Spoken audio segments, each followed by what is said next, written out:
Hello, my name is Mohsin Ziam, and in this presentation, I will be discussing an insider threat investigation and data exfiltration scenario. The goal of this investigation is to identify signs of compromise, analyze attacker behavior, and demonstrate how sensitive data can be exposed within internal network.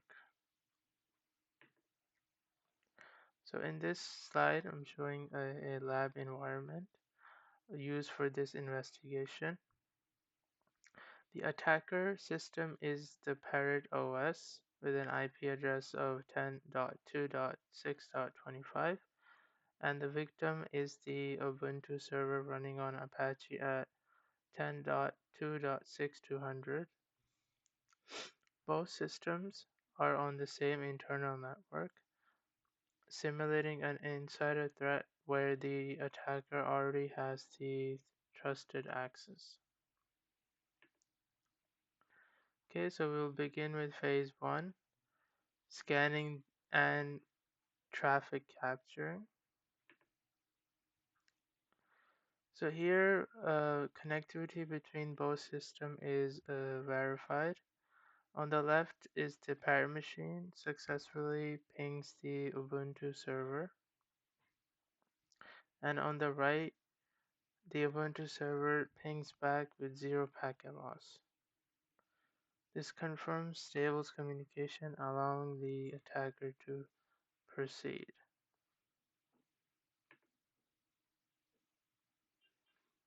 Next is the Nmap scan is performed from the attacker machine. The result shows multiple open ports such as FTP, SSH, Telnet, and HTTP, along with service and system details.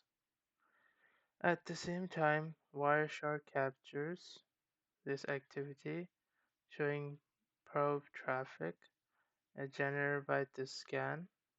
So we use the frame containing Nikto. This demonstrates that reconnaissance activity is clearly visible at the network level. Okay, next we use the Nikto scan. Is then executed against the web server. The result reveals security issues, including missing headers, an outdated server version, and a discovered backup directory. And in the Wireshark, we can see the corresponding traffic, including the unusual put request over here and it's over here, which is not typically for normal user behavior. This indicates active probing for vulnerabilities.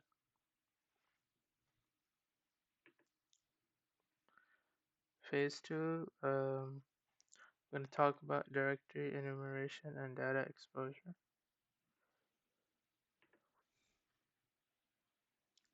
So a direct scan is performed using the dirb command. The scan identifies hidden backup directories, and it indicates that it is listable, meaning it can be accessed without restrictions.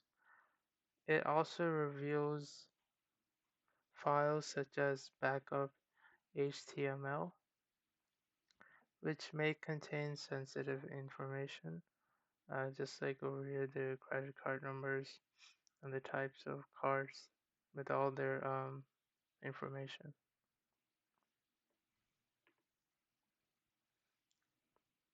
So the backup directory is then accessed through the web server.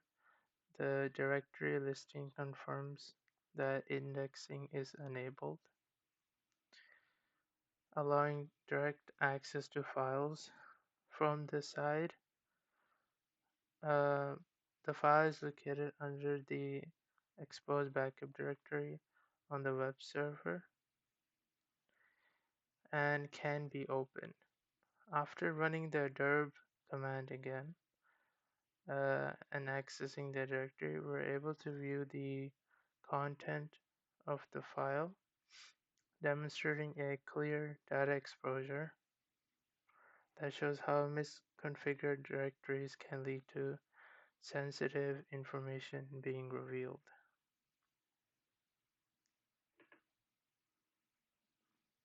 Okay, next slide. Network traffic during this access is captured in Wireshark. We can see requests such as get backup and get backup.html,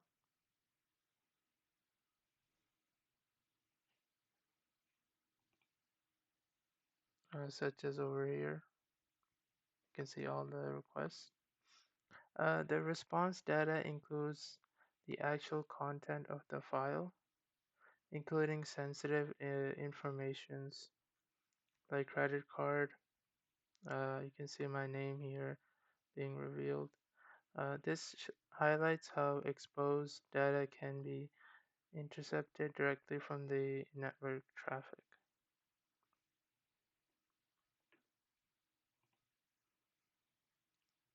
Okay, so phase 3 focuses on log analysis.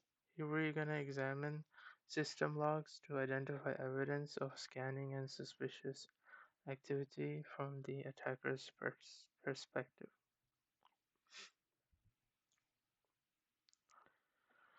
Okay, so the Apache access log shows repeated requests from the same IP address, the 10.2.625. So using commands like cat and the tail, we can observe multiple failed requests along with successful access to the backup directory. This pattern indicates probing behavior followed by successful enumeration.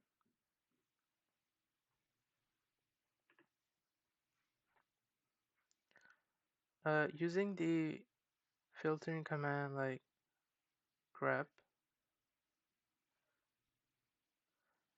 we can isolate attacker activity more clearly. Early log entry shows the Nmap scripting engine confirming reconnaissance scanning. Later entry shows repeated requests to similar paths, such as internal and interview, which is consistent with directory brute force activity.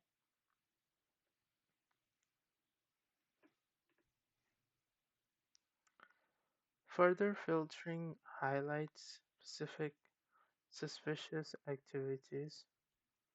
Searches for backup shows repeated attempts to locate the files with different extensions. Filtering for Nmap confirms reconnaissance activity, while Nikto reveals unusual put request. Together, these logs shows a clear sequence of scanning, enumeration, and probing, all from the same source.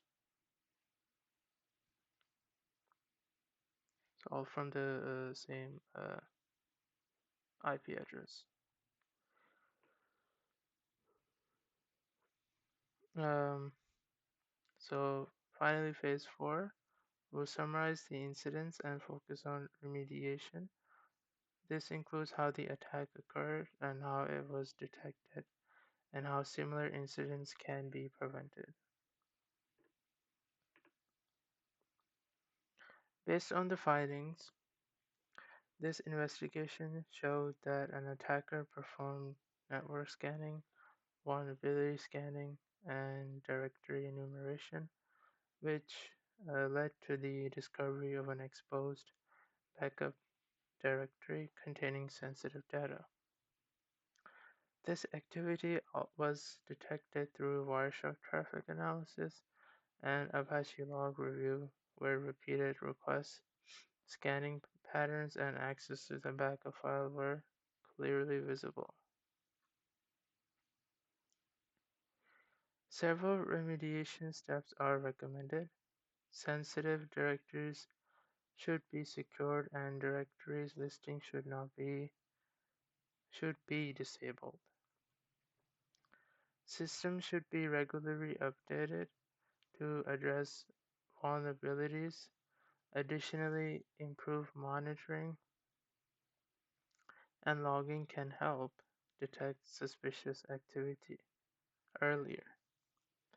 This investigation also highlights the importance of responsible security practices, even in the controlled environment.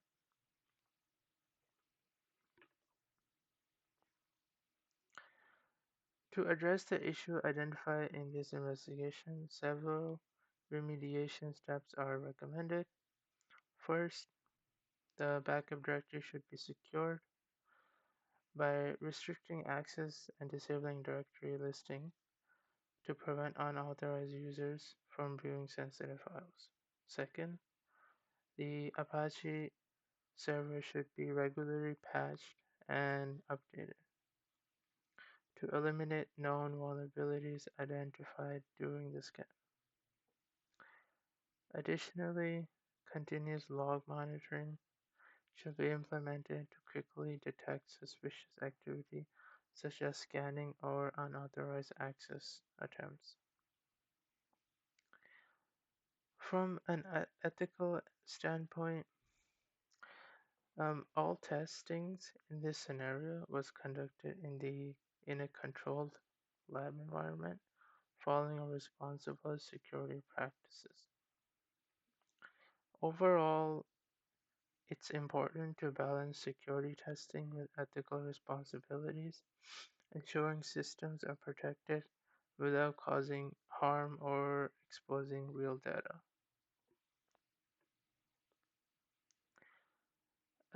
That concludes my presentation. Thank you and for your time.